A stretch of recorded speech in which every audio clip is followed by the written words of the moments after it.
We divide 437 by 5 in a long division method. 5 times 8 is 40. On subtracting we get 3. So now we put down this 7 and it is 37. 5 times 7 is 35. On subtracting we get 2. So now we have no any other number to put it down. So we take here decimal, so that we put 0.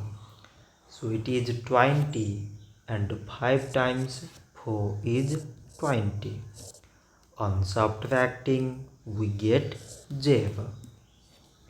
So 437 divided by 5 is 87.4.